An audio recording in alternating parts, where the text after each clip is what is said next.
2 Korintus pasal 2 ayat 12 sampai dengan 17. Kecemasan dan kelegaan Paulus dan di Makedonia.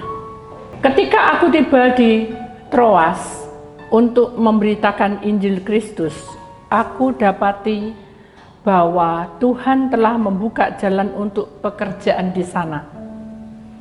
Tetapi hatiku tidak merasa tenang karena aku tidak menjumpai saudaraku Titus. Sebab itu aku minta diri dan berangkat ke Makedonia. Tetapi syukur bagi Allah yang dalam Kristus selalu membawa kami di jalan kemenangannya. Dengan perantaraan kami, Ia menyebarkan keharuman, pengenalan akan Dia di mana-mana. Sebab bagi Allah kami adalah bau yang harum dari Kristus di tengah-tengah mereka yang diselamatkan dan di antara mereka yang binasa. Bagi yang terakhir kami adalah bau kematian yang mematikan, dan bagi yang pertama bau kehidupan yang menghidupkan. Tetapi siapakah yang sanggup menunaikan tugas yang demikian? Sebab kami tidak sama dengan banyak orang lain yang mencari keuntungan dari firman Allah. Sebaliknya, dalam Kristus kami berbicara sebagaimana mestinya dengan maksud-maksud murni atas perintah Allah dan di hadapannya. Bapa, kami mau belajar untuk mengenal firman-Mu. Kami tahu bahwa rencana-Mu lebih indah dari rencana kami. Sekiranya Engkau membuka tingkap-tingkap langit-Mu.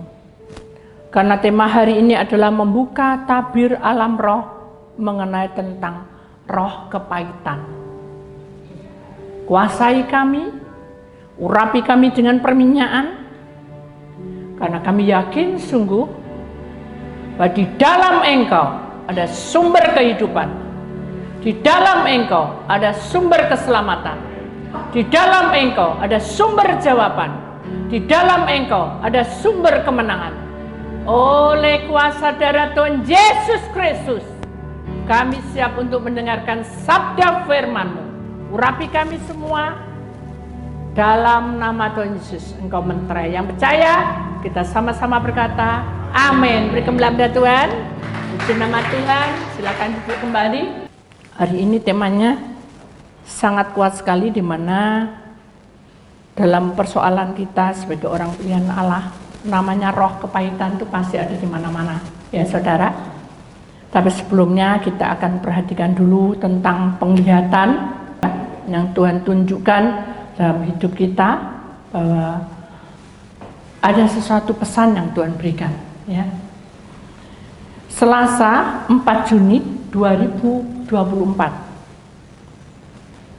Pada waktu itu kita berkumpul, ya, seperti biasa dengan tim-tim pengurus dan juga tim doa. Tiba-tiba kami melihat ada satu kata, ya, ada kata yang besar sekali dan warnanya itu kuning kekuningan, ya. Kemudian berubah menjadi hijau, dan pada saat kita bengong-bengong kata kok ada kuning terus hijau gitu. Biasanya kan kata hijau kita sudah pernah sampaikan firman Tuhan mengenai kata ya, tapi ini mengenai tentang kata kuning yang berubah menjadi warna hijau. Dan ketika membuka matanya, maka kami melihat bahwa mata daripada kata itu mengeluarkan ulat-ulat kecil, ya, ulat-ulat kecil ribuan sampai ke mulut-mulutnya juga penuh dengan belantung. Jadi ulat sama belantung menjadi satu, ya. Jadi ada sesuatu yang Tuhan pesankan kepada kita, saudara, mengenai tentang penglihatan ini, bahwa di dalam kehidupan kita ini tidak lepas dari segala kuasa-kuasa yang tidak baik. Ya, kata yang kuning berubah menjadi hijau dan keluar dari matanya tuh belantung, itu ulet-ulet kecil dan mulutnya belantung, itu mengenai tentang penyakit, tentang penyakit.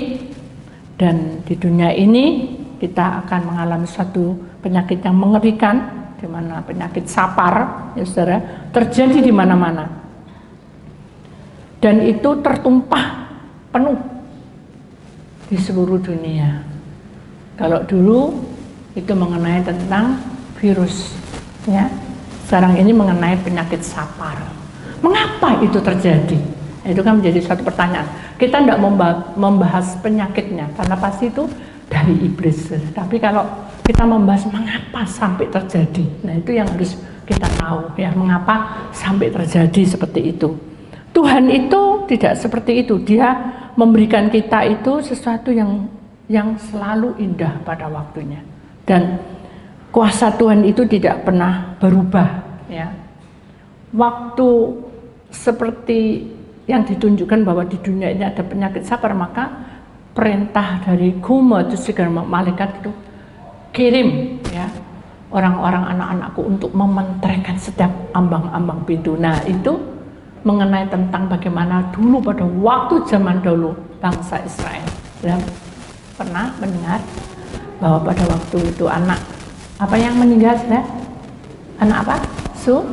Anak sulung diambil malam itu, mereka semua memakai di ambang-ambang pintu dengan polesan darah, ya. Nah, di sini pun juga diterangkan pada Tuhan bahwa hendaknya kamu juga melakukan seperti itu dengan kuasa darah Tuhan Yesus. Jadi kita bukan mengambil darah, tetapi kita berdoa dengan kuasa darah Tuhan Yesus. Kita mentereng dalam doa, baru rumah-rumah kita itu akan diberikan pementeraian oleh Tuhan. Nah, dengan pementeraian itu secara kasat mata kita memakai perminyaan, ya, bisa memakai air, bisa segala cara. Pokoknya kita sesuai dengan firman Tuhan. Amin. Jadi kalau menterai itu sesuai. Jadi tidak aneh-aneh kita buat, tapi pementeraian itu sesuai, ya. Kita minta supaya di ambang-ambang pintu rumah kita diberikan tanda pementeraian terjadi dalam hidup kita sebagai anak-anak Tuhan. Dengan itu kita tahu bahwa kalau dengan perminyaan atau dengan menterai itu satu rumah saja semuanya akan selamat, seluruh keluarga. Itu adalah Tuhan yang memerintahkan bahwa kita tidak perlu pusing, tidak perlu bingung. Kadang kan saya juga bingung secara logika, Tuhan ini ya apa caranya? Kalau mereka tidak tahu, ini kan yang tahu, yang tidak tahu ya apa? No benar, itu bukan urusan, kata Tuhan. Karena aku banyak kuasa dan banyak cara. Iya, betul kan? Kita tidak bisa mikir secara logika saja. Seluruh dunia pasti Allah memberitahukan dengan cara. Tidak tahu cara Allah sendiri.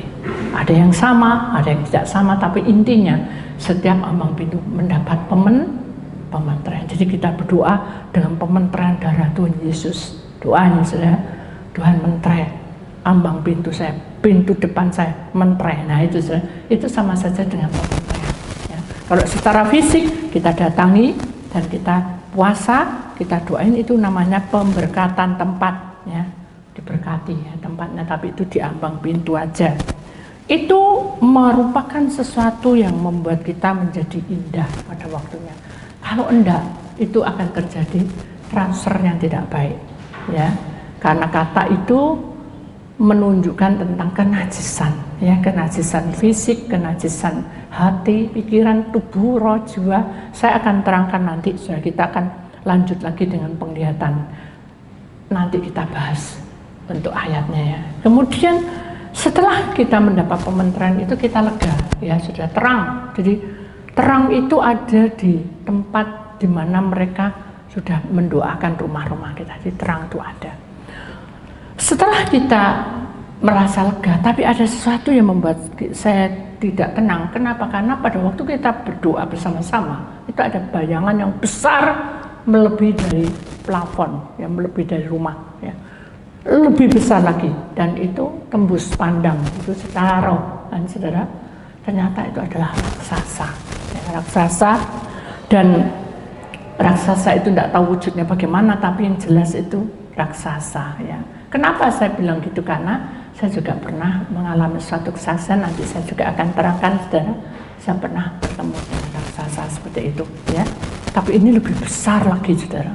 Lalu kita tengging dalam nama Tuhan menjadi kecil. Dengan kecilnya itu, saya berpikir bahwa wah ini nanti masuk ke tim-tim doa ya. Wah ya apa ini kalau masuk gitu. Saya pikirannya seperti itu. Ternyata tidak. Begitu dia mengecil, saudara, dia melengkok-lengkok kayak layangan, saudara. Melengkok-melengkok. Tapi dengan melengkok-melengkok itu, dan dia berkata, aku ingin menempel pada tubuh manusia. Gitu. Walaupun saya tidak tahu bahasanya setan, tapi malaikat menerangkan bahwa dia akan menempel ke dalam tubuh manusia. Waduh, terus siapa Tuhan kalau menempel? Lah itu berbahaya sekali. Iya. Kalau menempel orang itu akan menjadi malas dan putus asa. Waduh, terus siapa ya ini Tuhan? Tuhan hanya berkata bahwa kamu harus berdoa dan berpuasa. Itu caranya, saudara. Jadi itu penglihatan yang kita lihat di dalam tanggal 4 Juli itu. Kita akan membahasnya ayatnya. 2 Korintus pasal 2 ayat yang ke-16. Bagi yang terakhir kami adalah bau kematian yang mematikan. Dan bagi yang pertama bau kehidupan yang menghidupkan. Tetapi siapakah yang sanggup menunaikan tugas yang demikian? Kita sanggup enggak? Ya saudara, ini pertanyaan buat kita pada malam hari ini. Kenapa? Karena penguasa-penguasa itu sudah menguasai dunia dan kita tidak berkata bahwa nanti tunggu dulu atau beri aku kesempatan sekali lagi. Tidak ada kata kesempatan untuk bersenang-senang, saudara. Ini adalah peperangan. Jadi kalau kita bicara tentang penglihatan tanggal 4 ini mengenai tentang bagaimana manusia ini mengalami kehidupan yang tidak siap untuk menghadapi pencobaan, sehingga dia memiliki roh kepahitan. Kenapa? Karena di dalam hidup manusia pasti akan mengalami roh kepahitan, ya. Dan roh kepahitan ini bisa dibagi menjadi 2 bagian. Dan roh kepahitan itu ada di tempat daerah kita. Jadi bukan kita bilang bahwa kita jauhi ini, tidak bisa. Kita sudah ada di dalam lingkup hidup kita dan kita hidup di dalam daerah ini. Jadi di area ini. Jadi kita tidak bisa berandai-andai. Kita harus bersikap untuk tidak melakukan pelanggaran yang lebih parah. Ya. Kenapa? Karena hidup kita ini kalau orang bilang penuh dengan panggung sandiwara, ya, kita tidak boleh hidup dengan perilaku yang seperti ini karena posisinya kita ini sudah masuk di dalam campur aduk tadi dengan roh kepahitan. Duh, Bu, contohnya apa? Nah, roh kepahitan ini saudara ada 2, ya. Secara daging roh kepahitan ada, secara roh itu adalah turunan, ya.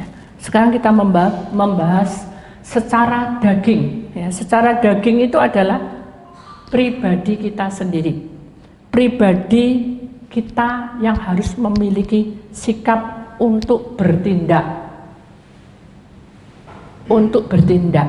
Contoh nih ya saudara, suatu hari saya tahu bahwa dalam lingkup keluarga itu kita tidak bisa berkata bahwa aku tidak mau, aku tidak bisa, ya. Tapi dalam lingkup keluarga kita harus sehati, sepikir, sejiwa. Tapi kita tahu itu salah, gitu. Tahu ya saudara maksudnya? Ini salah gitu, tidak bisa. Contoh aja, kita tahu bahwa proses ini harusnya dibawa ke doa, tapi ini pergi ke orang-orang yang bisa tahu nasib manusia. Kalau dalam kehidupan kita tanya, itu banyak saudara. Tapi sebab akibatnya itu berbahaya. Maka itu kalau terus kita bertanya, maka roh kepahitan itu akan menyerang pribadi kita sendiri. Contoh ya saudara, karena posisinya seperti itu, saya juga tidak bisa apa-apa karena dia lebih tua dan kita sungkan atau apa, karena kita tinggal atau serumah atau apa. Tapi saya bilang cuma gini, Tuhan, saya bergumul di dalam doa, saya berdoa, saya puasa, saya berdoa. Tapi saya tidak bilang, Tuhan hukumin orang itu, Tuhan bukan supaya orang itu tercelik. Enggak, saya cuma bilang, Tuhan ini apa? Saya bilang gitu, ini pelanggaran. Sedih hati saya ungkap loh. Saya nggak mau seperti ini. Nah, karena saya punya talenta penglihatan, dibuka kronologinya. Setiap orang yang bertanya bukan pada Tuhan, itu ada kutuk. Makanya di sini dikatakan bahwa dalam kehidupan orang yang kepahitan itu ada dua. Secara daging dapat kutuk, secara roh dapat kutuk. Nah, yang dinamakan kutuk ini di saat kita tahu dan kita diam. Paham saudara? Kita tidak perlu bertengkar dengan si A si B. Cuma saya hanya melipat tangan dan saya berdoa. Tapi dengan doa itu saudara belum tentu dijawab. Oh iya, belum. Suruh tunggu. Buktinya apa? Buktinya makin parah. Orangnya kejang-kejang. Sakitnya enggak jadi baik, kejang-kejang. Gara-gara putus cinta. Terus dia keluar cacar banyak dan berbau dari jarak 1 meter. Terus saya bilang, Tuhan kok bisa ya? Padahal dia tanya sama orang kayak gitu ya, kan cuma tanya mama papai, anaknya enggak ikut. Tapi Tuhan buka kronologi, dua anaknya yang mau kok, anaknya yang melanggar kok. Ya jatuhnya ke anak. Loh, tapi kan papa mamanya juga berdosa. Ya itu nanti keturunan selanjutnya kena. Nah itu saudara. Makanya saudara tidak menyelesaikan. Makanya dalam hidup orang ini tidak selesai-selesai. Terus ada. Tidak berubah-ubah. Tidak bertobat-tobat orang tuanya. Tidak bertobat-tobat suaminya. Tidak bertobat-tobat morotuoi. Terus akhirnya dia stres-stresnya tangsui. Menceli-menceli gitu. Saya bilang apa? Syukur gitu. Tetap saya berdoa. Terus saya deketi dia. Kenapa? Kok sampai kayak gini gitu? Padahal orang ini baik sekali, mau menolong. Dibuka kronologi sama Tuhan. Roh kebahitan itu di dalam ego kita, tubuh kita itu jahat. Dia akan meracuni otak kita, meracuni saraf-saraf kita, meracuni luka hidup kita. Karena kita punya tubuh, punya roh, punya jiwa, semuanya jadi tidak berguna. Akhirnya jatuh.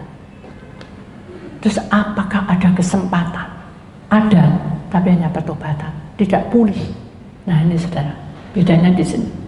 Kalau melanggar, itu jelas melanggar, itu bisa, tapi tidak bisa pulih, hanya ditolak. Loh, kenapa kok bisa gitu?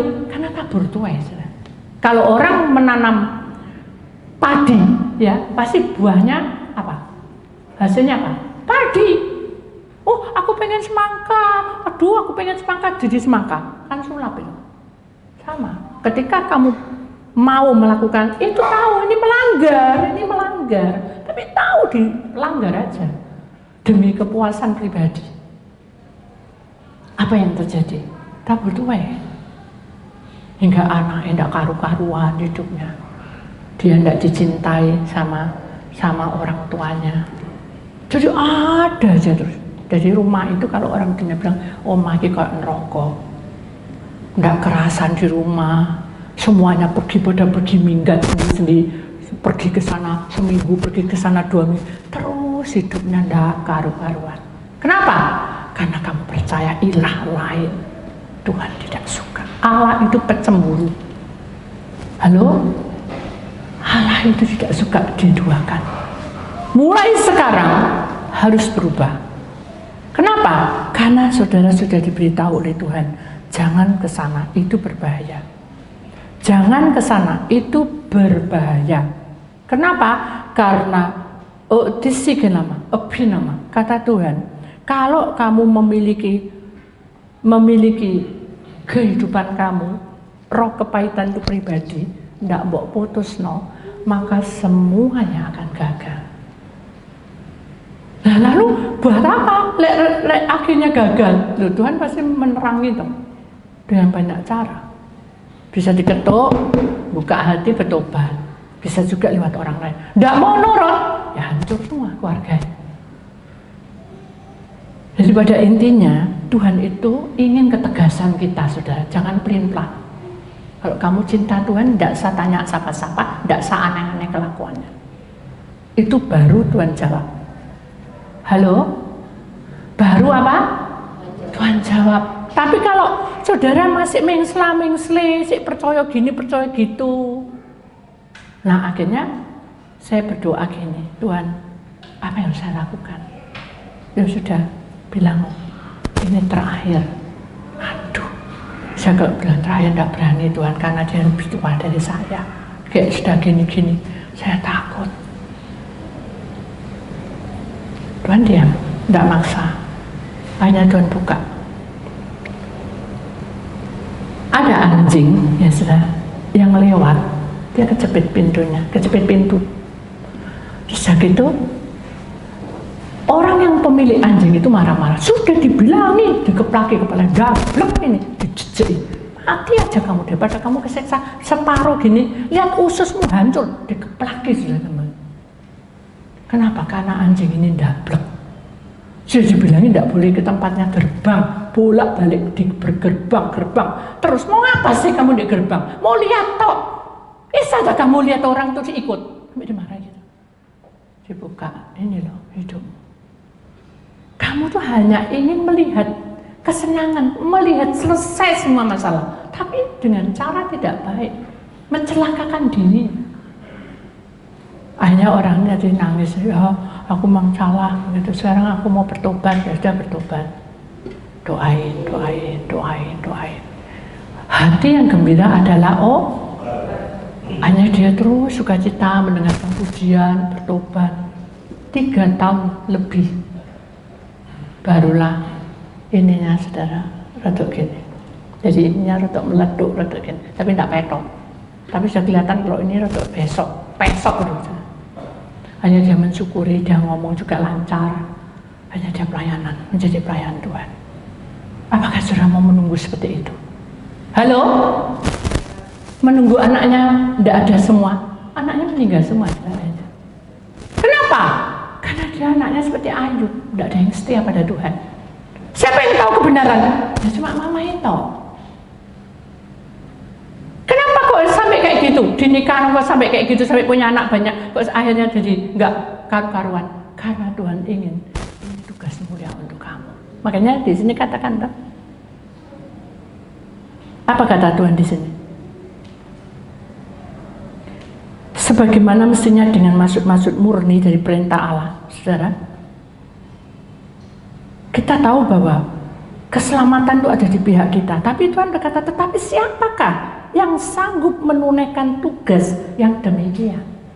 Kalau hatimu masih punya kepahitan, tahu kepahitan? Kepahitan itu adalah orang yang suka menjadi pemberontak, ya saudara ya, itu secara fisik. Secara fisik orang ini selalu menuntut dan dia tidak mau pikirannya itu positif, negatif, suka menghakimi orang, suka berkata-kata tidak baik. Di sini kan ada. Dan berbicara yang tidak benar. Ayo saudara, hiduplah penuh dengan iman percaya. Kenapa? Karena ini tugas kita, saudara. Saudara diberitahu, itu tugas. Jangan saudara, saya sering gini, kalau saya dengan suara sumbang saya, saya tidak langsung tuduh, oh bener, saya diem, tak berdoa. Terus besok entah kapan lagi dibuka, ada jawaban B. Jadi pihak A dan pihak B ini berbeda sekali. Tinggal nanti diserang, itu tugas hamba. Tuhan ini apa, sing amu ini gini, sing bimu ini gini, sing bener sing mana, dibuka. juga seperti itu, hati harus bijaksana. Jangan terus nanti ada suara sembang, wus kita ikut-ikutan gerudukan. Aku ya gak seneng modelnya kok ngono. Diem-diem membenci, diem-diem sudah. Kalau tidak dihargai, saya tidak dihargai tidak apa-apa. Tapi yang terpenting adalah cinta Tuhan, tetap setia. Orang bisa berubah, saudara, kesetiaan itu. Yang tadinya sekarang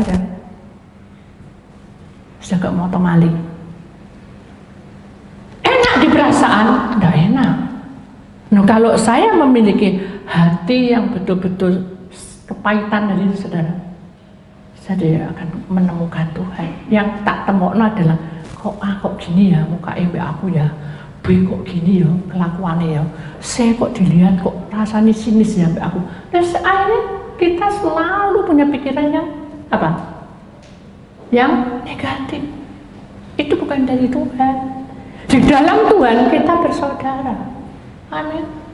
Di dalam Tuhan kita ini sehati. Gak ada yang namanya pilih kasih. Itu intinya kayak gitu. Kalau ini dalam persekutuan, kalau dalam keluarga juga gitu. Apa kata keluarga, biarin aja. Tapi susah, saudara. Kenapa? Karena kenyataannya seperti ini kita hadapi. Oh, saudara. Memang aku kayak gini kok. Nah itu.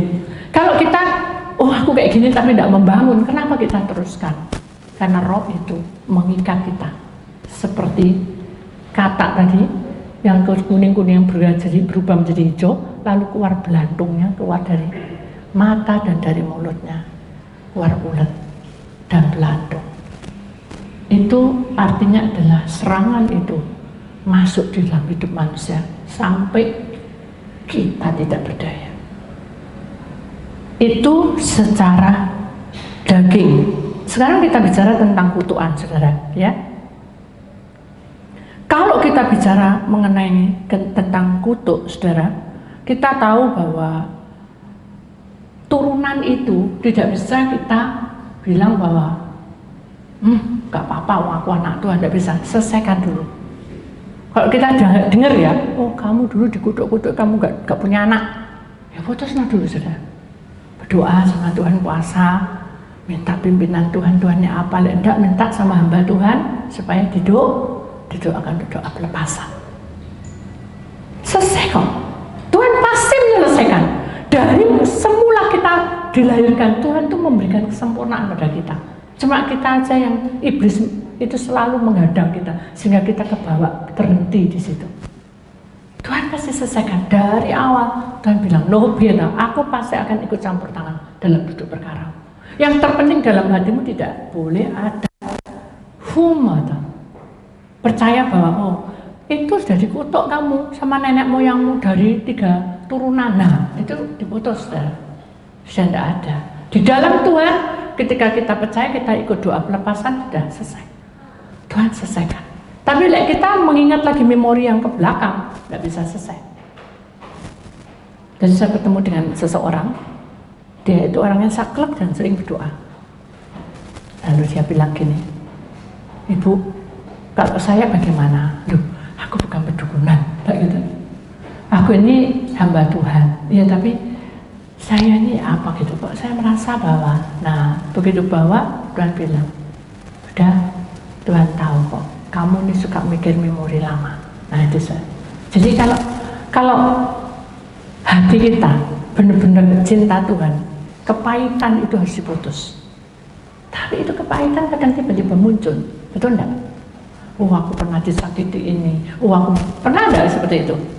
Tiba-tiba aja. Nah kalau itu enggak mau putus, itu namanya kutuk turunan. Jadi memori yang lama itu timbul lagi, itu namanya kutuk turunan. Nah itu yang harus diputuskan. Supaya apa? Supaya kita enggak diikuti kata itu tadi, belantung dan ulat tadi. Bahkan raksasa itu tadi, saudara, yang membuat kita jadi ngedrop, malas, dan akhirnya enggak punya pikiran masa depan. Terus umur kita bertambah-tambah. Terus kita mau apa? Apa kita mau bilang, enggak apa-apa, aku mau sebentar lagi bau tanah. Loh, apakah itu caranya? Nah, Tuhan ingin supaya kita penuh dengan semangat, hidup penuh dengan semangat. Jangan sampai kita berkata bahwa wis aku sapu, boyok sakit semua. Loh, saya juga iya, saya kalau kecapean pasti alergi juga sudah mulai tumbuh tupul ya, udah mulai gatel-gatel, nggak tenang, kaki juga jalannya pelan-pelan. Kalau saya terus mikirin itu, saya nggak bisa pelayanan kemana-mana. Jadi pada intinya kita nggak boleh cemas, kita nggak boleh punya hati yang betul-betul kepahitan itu menutupi semuanya. Kepahitan itu tidak akan membuka jalan untuk masuk ke dalam masa depan. Jadi penglihatan ini jelas sekali bahwa Tuhan tidak suka kita memiliki hati yang kepahitan. Ada di antara saya punya hati kepahitan, semua kena, tidak mungkin, tidak. Benar tidak? Selesai loh malam ini. Kita kan doa pelepasan. Tuhan ingin di dalam hati kita ini betul-betul mencintai Tuhan, tapi benar-benar tidak ada roh kepahitan itu. Walaupun kita punya vonis, kita divonis, nih kamu kena jantung, nih kamu kena paru-paru, nih kamu kena ini kena ini. Nggak apa-apa, itu fisik saudara yang lemah. Tapi kita nggak boleh punya kepahitan, minder.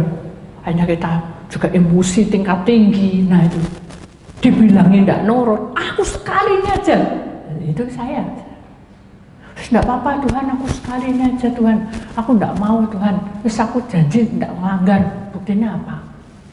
Jatuh dari bawah gelundung kan, kasarannya gelundung tuh sampai saya koma, enggak nurut toh, dan kamu tuh hambaku, enggak wes Tuhan, sekali ini aku tak jadi pekerja. Ya bener loh sudah, saya jadi pekerja. Enggak wes Tuhan, aku enggak pinter, aku enggak bisa berbahasa, aku enggak bisa juga ngomong-ngomong, enggak pinter, berdek kabeh Tuhan anu-anu. Itu saya itu. Enggak menurut. Kosong, tidak ada pelataran itu hidup. Akhirnya iblis ambil alih. Koma saya. Apakah menunggu seperti saya, koma? Baru saudara sadar. Dan koma sampai tahunan ya apa saudara? Ketinggalan, betul nggak? Ayo kita bangkit. Sekarang ini kita tahu bahwa penglihatan ini mengingatkan kita bahwa manusia itu tidak sempurna. Manusia itu tidak bisa jalan tapak dari pimpinan Tuhan. Yang ada adalah roh kepahitan. Memang kita akui, betul nggak? Betul nggak? Ada. Roh kepahitan itu menghantui hidup kita, saudara. Dalam pelayanan ada roh kepahitan.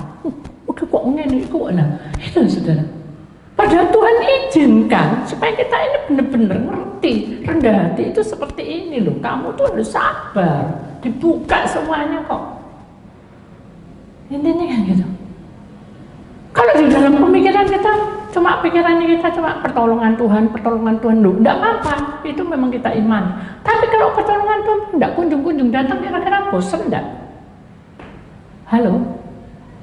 Berontak enggak? Terus ngomongnya ya apa? Doanya gak mempan. Doamu lemah gak mempan. Buktinya apa? Sakit. Doamu lo gak mempan. Aduh tuh. Berarti roh kepahitan tinggal dalam hati kita. Siapa yang berkuasa? Iblis. Terus dicuraki terus. Kayaknya benci ya. Gak mau doa. Hanya apa lagi? Benci sudah menjauh. Jadi kayak gap gitu. Nah ini berbahaya. Alangkah baiknya kalau kita saling berpegangan tangan. Amin. Tapi jangan kebablas. Tahu kebablas? Tahu kebablas? Gak tahu aturan. Kita harus tahu bahwa kita harus hidup dalam pelataran Tuhan sesuai dengan firman-Nya. Amin. Tuhan itu gak pernah tidur, saudara. Dia tahu. Jangan picik hatimu. Jangan kamu terbawa arus dengan dunia ini. Jangan kamu merasa bahwa dirimu yang baik. Kamu merasa bahwa kemampuanmu melebihi dari segalanya. Semua loh, kalau kita punya kepandaian, punya segala-galanya, kita sakit-sakitan, bisa tidak menikmati. Halo? bisa. Kita punya rumah besar, makro. Bisa kita menikmati, kita masuk rumah sakit terus. Terus steril, tidak boleh masuk semua. Cuma dokter itu. Enak kayak gitu? Nah, enak. Alangkah baiknya kalau kita bersama-sama suka dan duka, itu masih kita sama-sama melayani. Amin. Sama-sama memperhatikan dan menasihati. Jangan aku ini tak pegang ke aku kok ini tak selesai masalahku ini tak selesai. Tidak, saudara. Selesai dengan sama-sama. Karena cuma 2-3 orang berkumpul atas namaku, Roh Allah bekerja.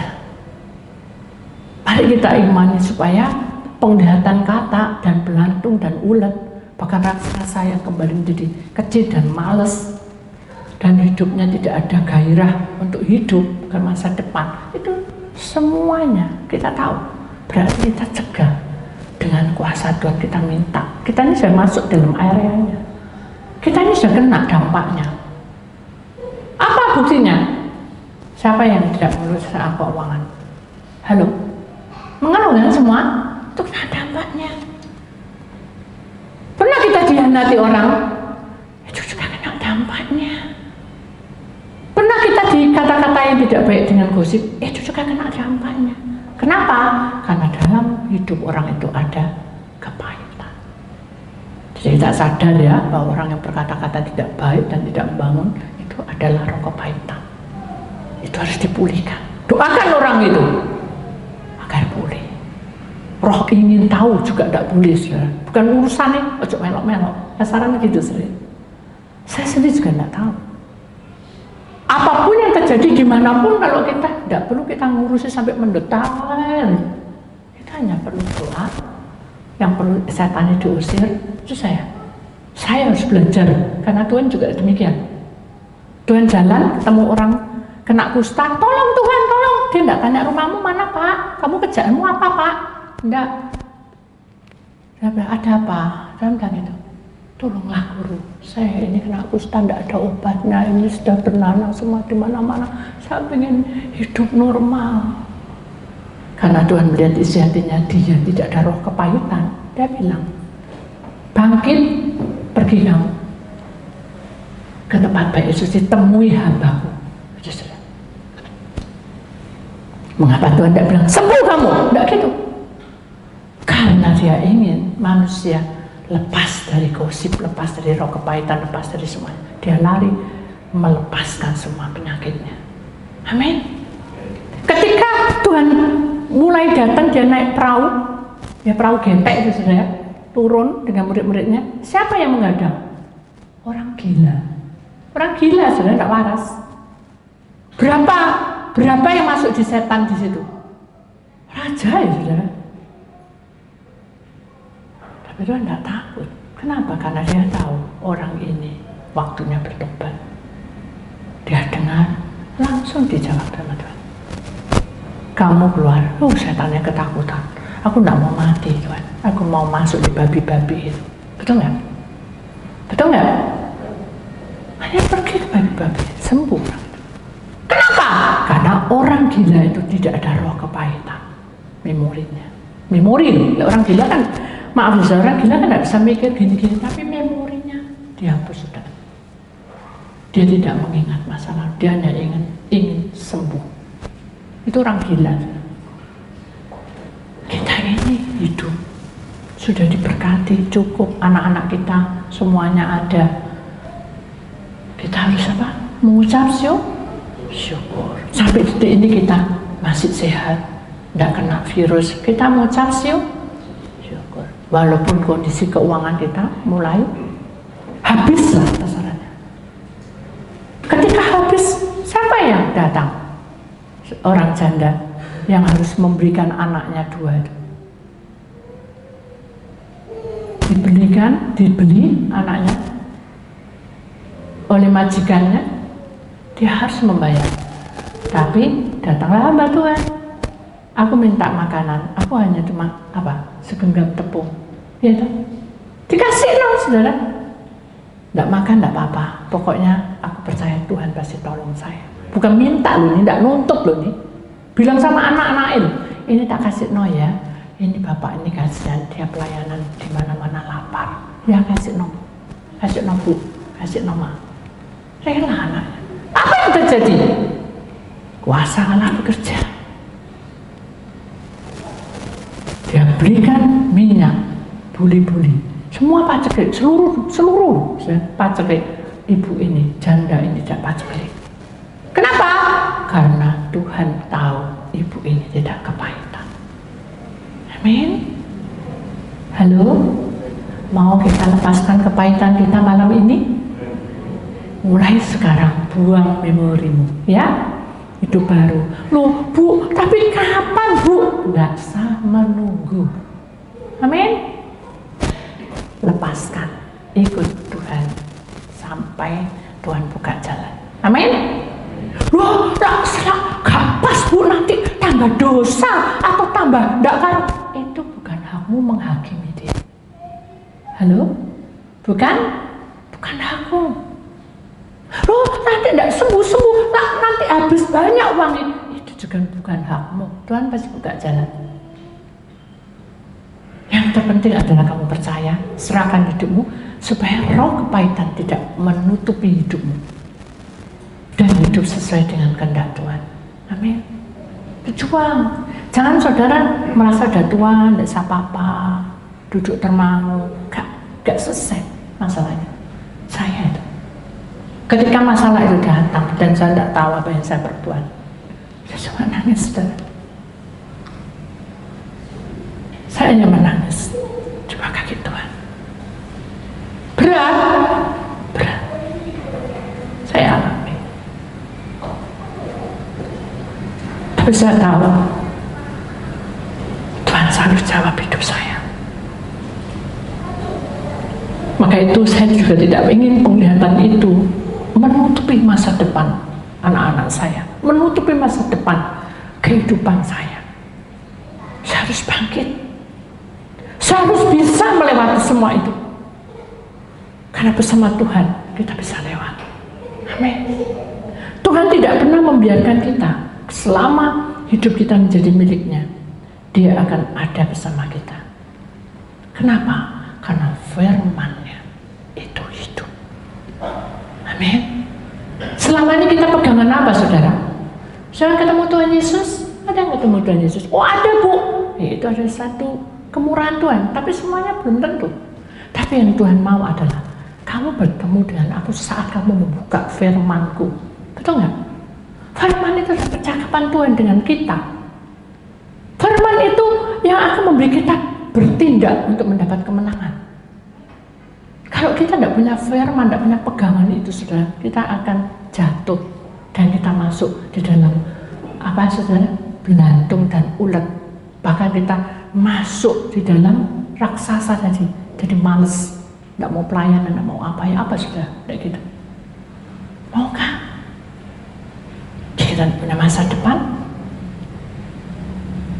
Kita tidak bisa seperti itu. Kita harus melawan dan kita harus bertindak.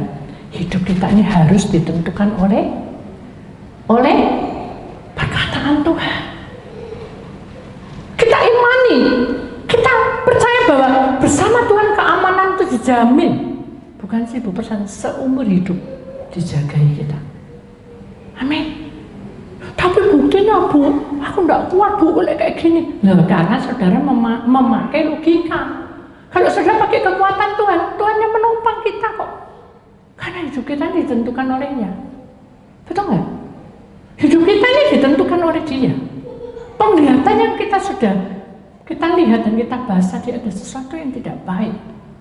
Sehingga di dalam ayat itu jelasnya mengatakan bahwa bagi yang terakhir, berarti saudara ini sudah jedok, mentok, sudah tidak ada jalan lain. Adalah bahwa kematian. Tidak ada jalan lain. Tapi Tuhan berkata, itu yang mematikan, bagi yang keputusanmu yang arahnya kematian. Diteruskan roh yang tidak baik itu, maka kita akan masuk di dalam tidak baik. Makanya kita tidak boleh ada roh kepahitan. Di sini juga dikatakan bau yang hidup adalah yang menghidupkan. Bau hidup itu siapa? Kita bersama Tuhan. Amin. Kita belajar lagi satu tahap. Dan Tuhan berkata, siapa yang sanggup menunaikan ini? Ya kita sanggup bersama Tuhan. Betul nggak? Kalau kita jalan dewek-dewek, kita ngegrup aja, nggak akan bisa, pasti hancur juga grup itu. Karena kita bersama dengan Tuhan. Tuhan itu bukan seperti kayak setan ya saudara. Setan itu gini saudara, setan. Ini di wilayahnya dia. Ini mama setan A. Di sana ada setan B. Kalau dia mau ke wilayahnya setan B, setan A harus perang dulu dengan setan B. Lek setan B menang, A harus ikut ke B. Terus gitu nanti B, A, B ini nanti pergi lagi ke daerah lain. Oh di sana ada setan D. Perang lagi. Kalau setan D kalah, dia harus ikut ke setan A, B, D. Itu kekuatan iblis. Tapi kalau Tuhan tidak. Kekuatan Allah itu murni dari Allah. Dia berikan kepada kita untuk lebih sempurna. Maka itu jangan coba-coba meremehkan kuasanya. Dia ada dan dia hidup. Saya sampai detik ini karena dia. Kalau bukan dia, saya tidak akan sanggup. Itu kesaksian hidup saya. Makanya kita tidak boleh ada roh kepahitan. Kalau saya terus memikirkan kepahitan, saya tidak akan bisa tumbuh seperti Tuhan mau. Amin. Kita imani saudara bahwa Tuhan berkuasa atas hidup kita. Sanggupkah kita menunaikan tugas ini? Karena saudara masih punya masa depan.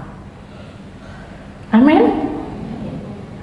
Itulah firman Tuhan. Kita akan bangkit berdiri saudara, membaca firman Tuhan bersama-sama ya saudara ya. Kita imani bersama-sama ya. 2 Korintus pasal 2 ayat 16. Ayo saudara. 1, 2, 3. 2 Korintus 2 ayat 16. Bagi yang terakhir, kami adalah bau kematian yang mematikan. Dan bagi yang pertama, bau kehidupan yang menghidupkan. Tetapi siapakah yang sanggup menunaikan tugas yang demikian? Mari kita taruh di dada kita jawaban. Saya siap. Amin. Saya siap. Saya siap. Masuk ke masa depan siap. Mari kita imani saudara ya. Kita buka hati kita. Kita tunjukkan pada Tuhan. Tuhan, inilah hidup saya. Terima kasih ya Tuhan. Kaulah sumber keselamatan bagi kami. Haleluya. Glory. Saudara, hari ini ambillah keputusan yang benar. Karena saya ingat ada satu kesaksian yang betul-betul ada orangnya. Ada seorang yang saya tidak perlu sebut namanya. Dia memiliki kanker mulut yang luar biasa ganasnya. Saat itu Tuhan memerintahkan,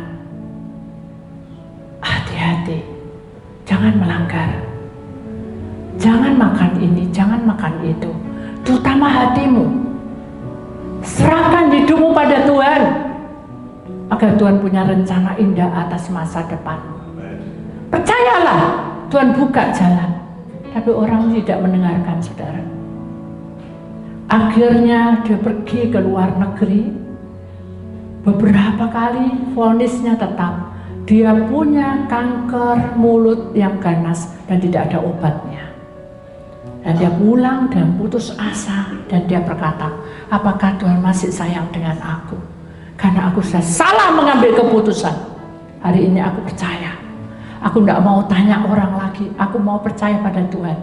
Kalau saya mau bilang kaset. Tapi Tuhan berkata, kali ini aku katakan padamu, sesuai dengan imanmu, kamu harus kembali bertobat dan jangan kamu ulang lagi. Saat itu juga darah keluar dari mulutnya sampai 1 1 liter, saudara, maaf, 1 liter. Banyak sekali keluar. Dan saya ketakutan juga.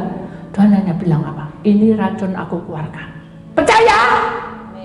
Tapi dia tidak percaya lagi, sudah tanya ke orang lain lagi. Akhirnya Tuhan berkata, berhenti, kuasaku tidak mengalir dalam hidupmu. Sampai 3 bulan atau 4 bulan, orang ini kurus tubuhnya, sudah mau hampir mati. Tuhan bilang sama hambanya, datangi orang itu, dia anakku, kasihan, aku beri hidup.